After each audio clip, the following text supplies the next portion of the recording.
Bonjour à tous et bienvenue dans cette nouvelle vidéo où nous allons voir ensemble les incroyables mythes et légendes autour du navire hanté, le Hollandais volant.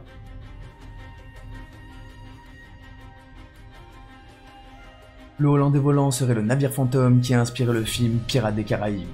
Et l'histoire de ce voilier est sûrement l'une des plus mystérieuses des légendes des mers.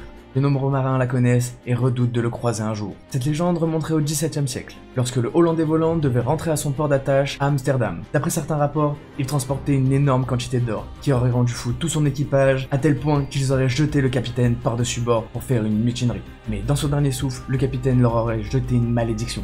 Les marins qui avaient récupéré l'or souhaitaient rentrer à leur port d'attache. Mais le temps d'y arriver, tout l'équipage va développer une terrible maladie. Tout l'équipage va attraper la peste. Le bateau ne sera plus accepté dans aucun port. Ils seront condamnés à errer sur la mer le temps que la maladie ne cesse ou n'emporte tout l'équipage. Depuis ce jour, il existe de nombreux témoignages de personnes qui rapportent avoir rencontré le Hollandais volant. Et parmi ces témoignages, on retrouve des personnes très crédibles, telles que des commandants ou des officiers, qui rapportent tous avoir croisé un navire ressemblant étrangement au navire de la légende du Hollandais volant.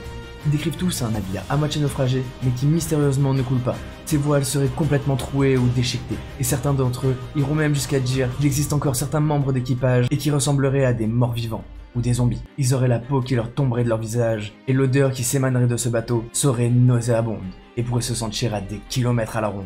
Parmi tous les témoignages qu'il y a eu, aucun d'entre eux n'aurait eu le courage de se rapprocher suffisamment pour monter à bord de ce navire et en savoir plus. L'un des témoignages les plus crédibles que nous avons est celui du roi George V, qui rapporte avoir vu lui-même le Hollandais volant lors de son service militaire. Dans ces témoignages, il rapporte même qu'il aurait vu le navire entouré d'un espèce de halo rouge étrange. Mais il existe également d'autres témoignages que nous pouvons prendre très au sérieux. En 1939, 10 personnes auraient rapporté avoir croisé le navire à moitié naufragé, avant qu'il n'avance à vive allure et ne disparaisse brusquement. Ou encore en 1942, ce seront plus de 50 personnes différentes qui témoigneront et rapporteront avoir vu le Hollandais volant au large des Accords. Mais là aussi, ils rapportent tous l'avoir vu disparaître mystérieusement, alors qu'il faisait beau temps. Alors, phénomène naturel, mirage ou encore simple légende marine, le mystère du Hollandais volant reste encore entier, et il faudra sûrement encore très longtemps avant qu'une personne n'arrive à percer tous ses secrets.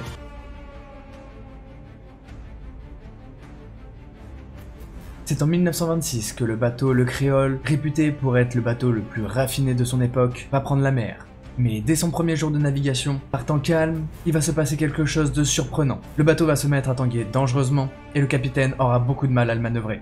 À peine inauguré, il va donc retourner chez le constructeur pour défaut de conception. Et pendant de nombreuses années, on n'entendra plus parler de ce bateau. Il faudra attendre le début des années 50 pour qu'un célèbre milliardaire en fasse l'acquisition. Il va alors entreprendre de nombreux travaux à l'intérieur de ce bateau, mais aussi à l'extérieur, pour régler tous les problèmes de conception et en faire un immense palace qui peut naviguer sur l'eau. Ces réparations vont lui coûter des millions et dureront plusieurs années. Mais lorsque ce sera terminé, il utilisera ce bateau pendant de nombreuses années et fera même monter les plus grandes stars sur ce bateau, sans qu'il ne se passe quoi que ce soit. Mais un jour, lors de l'une de ses croisières en 1970, la femme du riche milliardaire va être trouvée morte dans d'étranges circonstances à bord du Créole. Une enquête sera menée, mais personne n'arrivera jamais à dire s'il s'agissait simplement d'un suicide ou s'il s'agissait d'un crime camouflé. Quoi qu'il en soit, après cette affaire, le Créole sera bloqué en Grèce pendant de nombreuses années, et il va être laissé à l'abandon, ce qui va beaucoup le dégrader. Ce ne sera qu'en 1983 qu'un célèbre couturier va en faire l'acquisition, et lui aussi va entreprendre d'énormes travaux sur ce bateau pour essayer de lui redonner sa beauté d'antan. Les travaux de rénovation vont durer plus de 6 ans, et vont également lui coûter de nombreux millions. Pourtant, malgré tous les travaux qui ont été effectués sur ce bateau, il semble qu'il y a un problème qui persiste, car dès la première fois qu'il va vouloir utiliser son bateau, les voiles ne veulent pas descendre, et le bateau n'avance tout simplement pas. De plus, d'étranges rumeurs commencent à faire surface. Les ouvriers qui travaillent sur ce bateau prétendent entendre une étrange musique, alors qu'ils sont censés être seuls. Certains d'entre eux avoueront même qu'ils ont essayé de chercher la source de cette musique, mais n'arriveront jamais à déterminer d'où ça pouvait venir. Rapidement, les rumeurs vont se propager pour dire que le bateau est maudit. Beaucoup expliqueront même qu'il s'agit de l'esprit de la jeune femme qui est morte dans ce bateau, et qui viendrait tourmenter les nouveaux propriétaires. En revanche, il faudra attendre le 27 mars 1995 pour que le couturier subisse réellement cette malédiction, car il sera abattu d'une violente balle de revolver dans le dos. À partir de là, la réputation du bateau maudit va tellement s'intensifier que plus personne ne va s'y intéresser et plus personne ne veut l'acheter. Aujourd'hui encore, il n'y a pas de nouveaux propriétaires qui souhaitent acquérir ce bateau et entreprendre des rénovations dessus. Il faudra sûrement encore longtemps avant de pouvoir dire s'il s'agissait simplement d'un concours de circonstances ou si ce bateau est bel et bien maudit.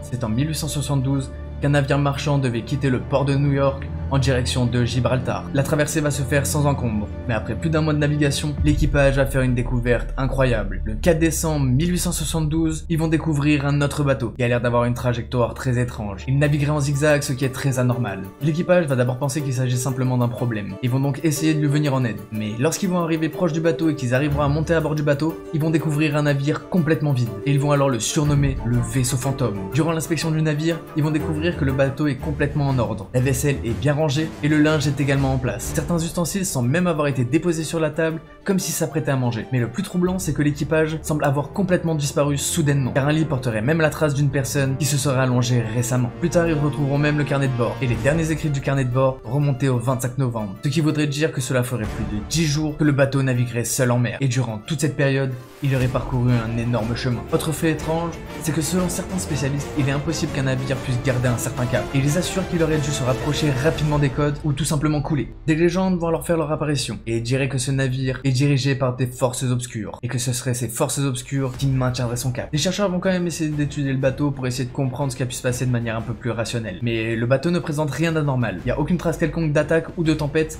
qui aurait pu faire disparaître l'équipage entier. Et à cause de ça, le mystère va encore plus grandir. Des historiens ont réussi à déterminer que sur le Marie Céleste devait se trouver le capitaine, Benjamin Brix, mais aussi sa femme et ses marins. Pourtant, tous auraient complètement disparu sans laisser de traces. Au fil du temps, il va y avoir quand même beaucoup de personnes qui vont étudier ce bateau. Il n'y aura jamais réellement d'explications rationnelles qui vont être données. Certains expliquent que l'équipage aurait tout simplement sauté par-dessus bord, mais en réalité, rien n'explique comment ils auraient pu disparaître d'une telle manière et laisser le bateau ainsi. À une certaine époque, il y a même des enquêtes et des recherches qui vont être menées pour essayer de retrouver les personnes qui étaient à bord, mais ça donnera jamais rien. Et une nouvelle fois, de nouvelles hypothèses vont être émises. Pour certains, il pourrait s'agir simplement d'un concours de circonstances, qui aurait emmené tout l'équipage à tomber par-dessus bord, ou à sauter par-dessus bord. Pour d'autres, il pourrait s'agir d'une mutinerie organisée par l'équipage qui aurait simplement mal tourné. Ensuite, il y a également des légendes marines qui prétendent qu'il y avait un cryptide marin dans cette zone, et qui aurait effrayé tout l'équipage, les poussant à sauter par-dessus bord. Mais il existe également des hypothèses mystérieuses, telles que les hypothèses extraterrestres, ou encore l'hypothèse qu'il y aurait une expérience qui aurait été menée sur ce bateau. Toutefois, l'hypothèse la plus probable que l'on peut apporter aujourd'hui est sûrement que l'équipage était soit alcoolisé, soit aurait été désorienté à cause de vapeur de gaz. Car il faut savoir qu'à ce moment-là, la Marie Céleste transportait une énorme quantité d'alcool. Mais évidemment, encore une fois, il n'y a aucune preuve concrète qui a été apportée.